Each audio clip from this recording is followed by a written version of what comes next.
Hey there, welcome to the Eye Explainer. Ever heard someone say, "Don't you dare eat that last cookie," and suddenly you want nothing more than to gobble it up? Well, congratulations!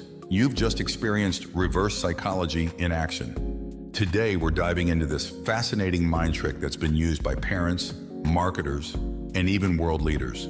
Stick around, because by the end of this video, you might just see the world a little differently. Let's start with a quick story. Picture this. It's 1995 and NASA has a problem. They've just spent millions developing a space pen that works in zero gravity. But how do they convince the public it's worth the money?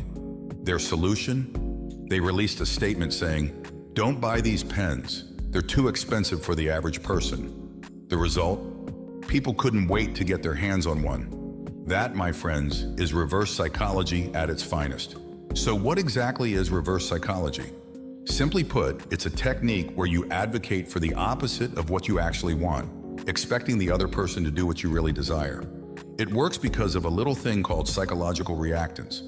Basically, when we feel our freedom is being restricted, we want to rebel. But here's where it gets interesting. It doesn't work on everyone. Some people are more susceptible than others.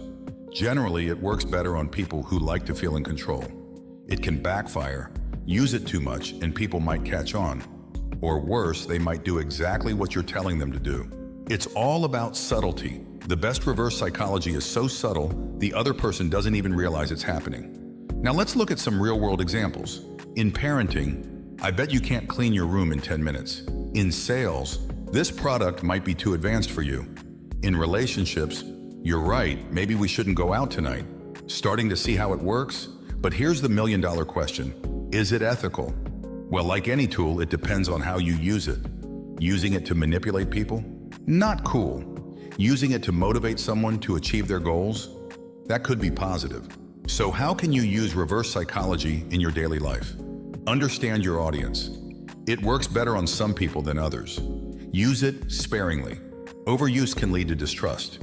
Be prepared for it to backfire. Sometimes people will do exactly what you're telling them not to do. Use it for good. Focus on positive outcomes, not manipulation. And there you have it, the secret world of reverse psychology. Now, I absolutely don't want you to like this video or subscribe to the channel. And whatever you do, don't leave a comment telling us about a time you've used or experienced reverse psychology.